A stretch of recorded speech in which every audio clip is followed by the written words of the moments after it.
안녕하세요. 반값보험료 만들기입니다. 오늘은 구독자님 댓글 답변 드리는 Q&A 59편 영상 준비해봤습니다. 왜 꼭 엄마 뱃속에 있을 때 태아실비를 가입해야 하나요? 그 답변 한번 드려보고요. 좋은 설계사 찾기가 너무 어렵다. 그런 어려운 부분 이야기해 주신 게 있어서 한번 소개해드리고 제 의견도 한번 드려보려고 합니다. 그리고 개인 실손이 있는데 단체 실손도 꼭 가입해야 되는 상황이신가 봐요. 근데 이제 꼭 개인 실손을 중지해야 하는지 뭐 다른 방법이 있는지 그것도 한번 설명드려보도록 하겠습니다. 한번 참고하시고 방향 잡아보세요. 시작해보도록 하겠습니다.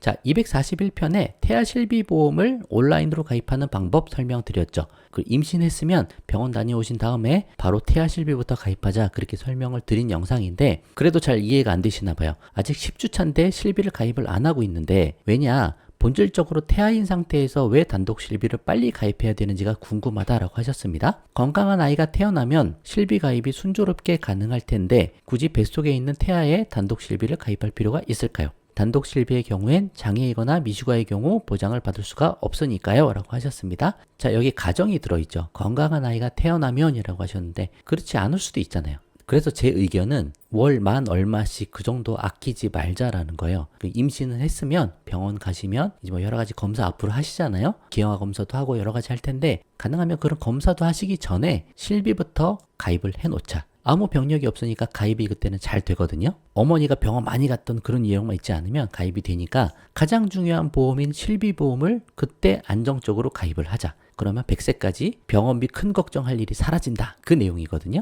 근데 이제 실비 같은 경우 자녀가 태어나기 전에 보장을 못 받으니까 굳이 하실 필요 없지 않냐 그렇게 말씀하시는데 태아가 가장 위험한 순간이 출산하는 그 순간입니다.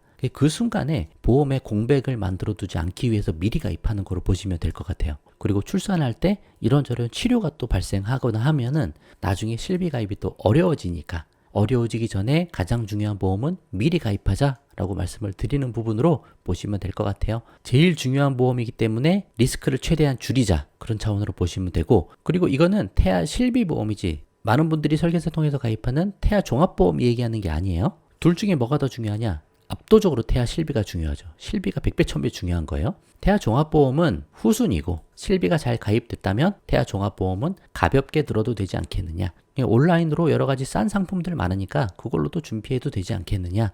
그렇게 생각하는 입장이죠. 정 불안하시면 설계사 통해서 가입하셨다가 몇 년 후에 아이가 건강해지면 그때 저렴한 걸로 갈아타셔도 괜찮고요. 태아보험 같은 거 아예 가입 안 하고 태아 실비만 가입하시는 분들도 많이 있습니다. 부모님 생각 따라 다른 거예요. 공부 많이 해보시고 방향 잘 잡아보시면 좋을 것 같습니다. 10,000원, 20,000원 절대 아끼지 말자. 태아실손 미리 가입하자 말씀드려보도록 할게요. 선생님 오늘도 좋은 영상 감사해요. 그런데 GA 설계사한테 설계 요청하는 과정 중에 현실의 벽과 부딪히네요 라고 하셨습니다. 같은 조건이면 가장 저렴한 회사에 비교 가입하기 위해 GA 통하는 건데 막상 몇 군데 요청해보면 모든 회사를 비교해주지 않고 임의로 자기들이 선정한 회사로만 설계를 해주고 추가적으로 요청하면 약간 제가 피곤한 고객인 것처럼 별 차이 없다는 식의 반응들이 돌아오곤 해요. 그리고 선생님께 배운 지식대로 요구하고 원하면 저희 생각을 바꾸어 들려고 합니다. 좋은 설계사 만나기 힘들고 지치네요 라고 하셨습니다. 설계사마다 관점이 다르고 생각이 다르기 때문에 어쩔 수 없는 부분이다 라고 말씀드릴 수밖에 없습니다. 또 실제로 대리점별로 주력으로 미는 상품이 있어요. 그건 어쩔 수 없는 겁니다. 또 이 자본주의 사회이고 특정 회사에서 수당을 많이 주는 상품도 있어요. 그러면 사람이면 이 회사 상품 가입시키면 수당 이만큼 주고 이 회사는 수당이 적은데 뭘 가입시키려고 하겠습니까? 이제 어쩔 수 없는 부분이다. 그래서 이거는 방법이 없어요. 그렇다고 지인한테 가입한다고 해서 좋은 보장을 받을 수 있는 확률도 적고 또 지인이 GA 대리점도 아니고 한 회사 상품만 판매하시는 분이면 어쩔 수 없이 그 회사 상품만 가입할 수밖에 없는 상황입니다. 설계사분들도 어쩔 수 없고 우리도 어쩔 수 없는 상황이다. 이게 좀 불편하지만 결국은 답이 없어요. 여러분을 컨택해보는 수밖에 없다. 대리점도 최대한 3군데 넘게는 컨택을 해보자 제가 말씀드리는 게 그런 겁니다. 각각 다른 대리점으로 컨택을 많이 해보시고 설계사분들도 많이 컨택해보세요. 좋으신 분들도 많지만 안 좋으신 분들도 많습니다. 자기 수당만을 위해서 가입자 속이시는 분들도 많아요. 그러니까 여러분 컨택하는 수밖에 없다. 지치지 마시고 끝까지 한번 해보셨으면 좋겠습니다. 힘내세요. 만 24세 개인 실손 들고 있습니다. 잘 가입하신 것 같아요. 이게 100세 상품인지는 체크를 좀 하시고요. 현재 회사에서 단체 실비 약 40년간 들어야 합니다. 라고 했어요. 중복 유지하는 게 좋을까요? 개인 실손 중지하는 게 좋을까요?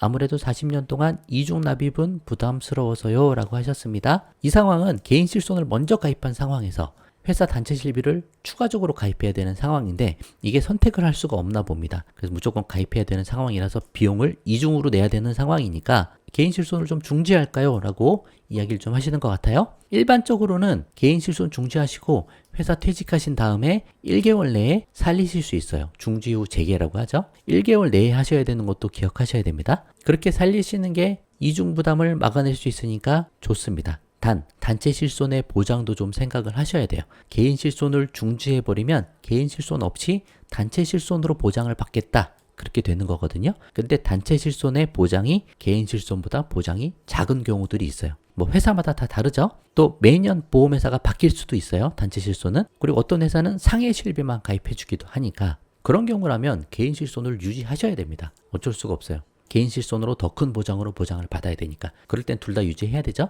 근데 보장이 큰 차이가 없다. 단체 실손 보장도 괜찮다. 아니면 단체 실손 보장이 오히려 개인 실손보다 더 좋다. 공무원 단체 보험 같은 거는 보장이 좀 좋더라고요. 그런 경우라면 개인 실손을 그냥 중지하시고 회사 퇴사하신 다음에 살리시는 방법이 괜찮을 것 같다. 그게 가능한지 보험회사에 물어보시고 주의해야 될 사항도 한번 물어보신 다음에 결정을 좀 해보시면 좋을 것 같아요.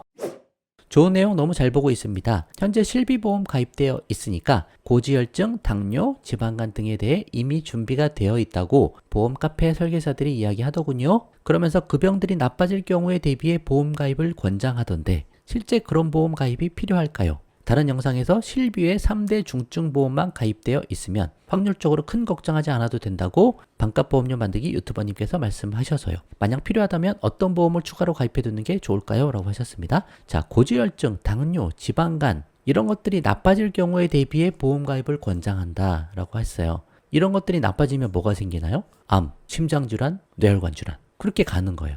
그래서 3대 질병 보험을 가입하자고 말씀드리는 거예요. 3대 질병 진단비만 충분히 잘 준비해 놔도 전체 질병의 한 절반 정도는 대비가 되는 셈입니다. 그리고 10대 질병 중에 이 세 가지가 가장 압도적으로 사망 확률이 높고 중증이고 오래 요양해야 될 수도 있는 그런 질병들이기 때문에 이런 것들 준비하자고 하는 거고 어떻게 보면 맞는 말이에요. 이런 질병들이 나빠질 경우를 대비해 보험 가입을 권장하던데 라고 해서 제가 말씀드리는 게 3대 질병 진단비 보험입니다. 그래서 만약 필요하다면 어떤 보험을 추가로 가입해 두는 게 좋을까요? 실비보험이라고 하셨는데 실비보험에 실비가 단독으로 되어 있지 않고 다른 보험이 추가되어 있는 종합보험일 수 있어요. 그럼 거기에 3대 진단비 얼마 들어있는지 보시고 연령별 가입의 시 영상들 제가 많이 만들어 드린 거 있으니까 비슷한 거 찾으셔가지고 조금 진단비 부족하면 더 채워 넣으시면 됩니다. 그렇게 해서 2+1을 잘 완성을 시키면 돼요. 부양가족이 있으시면 정기보험, 온라인 상품으로 매우 저렴하게 사망보험을 조금 준비하셔도 좋고 거기에 운전하시면 운전자보험 가입하시면 되고 화재보험에 대한 니즈가 있다. 그럼 화재보험 10,000원 정도 내시고 가입을 하시면 되는 보험은 그 정도면 된다. 저는 그렇게 말씀드리고 있으니까 영상 많이 보시고 적절하게 보완을 좀 해보세요. 실비보험 있으면 너무 큰 걱정 안 하셔도 됩니다. 100점 만점 중에 80점 이상 먹고 들어가는 거예요. 실비보험 있으면. 그런 관점을 가져보자 말씀드려 보도록 하겠습니다. 자, 오늘 여기까지 하도록 할게요. 도움 되셨으면 구독과 좋아요 부탁드리고 공유도 많이 부탁드립니다. 마칠게요. 감사합니다.